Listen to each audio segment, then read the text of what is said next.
السلام علیکم بچوں، آج ہم سبق حواس خمسہ کی ریڈنگ کریں گے۔ اللہ تعالیٰ کی بے شمار نعمتوں میں سے حواس خمسہ بھی 5 اہم نعمتیں ہیں۔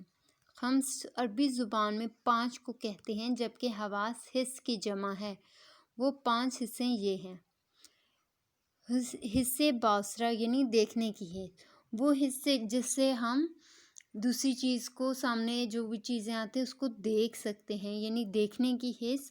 آنکھوں کے ذریعے ہم جو چیزیں دیکھتے ہیں وہ حصے باصرہ کہلاتی ہیں۔ حصے سامعہ یعنی سننے کی حس، یعنی کانوں میں جو ہمارے آواز آتی ہے جس کو ہم سنتے ہیں وہ حصے سامعہ کہلاتی ہے۔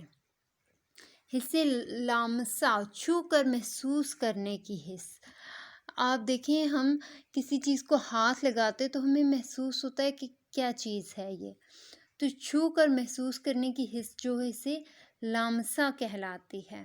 حصے ذائقہ چکھنے کی حس۔ آپ زبان کے ذریعے چکھتے ہیں، یعنی منہ میں جو چیز ڈالتے ہیں تو اس کا ذائقہ آپ کو محسوس ہوتا ہے، تو وہ کون سی حس ہے؟ حصے ذائقہ ہے، یعنی چکھنے کی حس ہے، جو ہماری زبان چکھتی ہے وہ حصے ذائقہ کہلاتی ہے۔ حصے شامہ سونگھنے کی حس۔ آپ اکثر چیزوں کو سونگھ کر محسوس کرتے ہیں، جیسے پھول، اگر آپ اس کو سونگھیں تو آپ کو خوشبو محسوس ہوتی ہے، تو اسے حصے شامہ یعنی سونگھنے کی حس کہا جاتا ہے۔ حواس خمسہ سے متعلق الفاظ کا استعمال تحریر میں جان ڈال دیتا ہے، اور ایسے الفاظ کا استعمال تحریر کو زندہ و جاوید بنا دیتا ہے۔ ان الفاظ پر مبنی تحریر چلتی پھرتی اور بولتی چالتی دکھائی دیتی ہے۔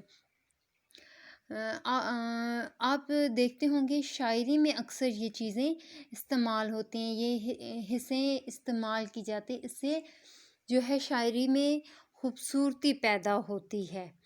تو کوشش کریں کہ آپ بھی اپنے جو مضمون یا مکالمہ لکھتے ہیں اس میں ان 5 حواس خمسہ یعنی 5 حواس کو استعمال کیا کریں، تاکہ آپ کی جو بات ہے وہ اس میں خوبصورتی پیدا ہو، اس میں وزن پیدا ہو۔ امید ہے آپ کو یہ سبق سمجھ آ گیا ہوگا۔ شکریہ۔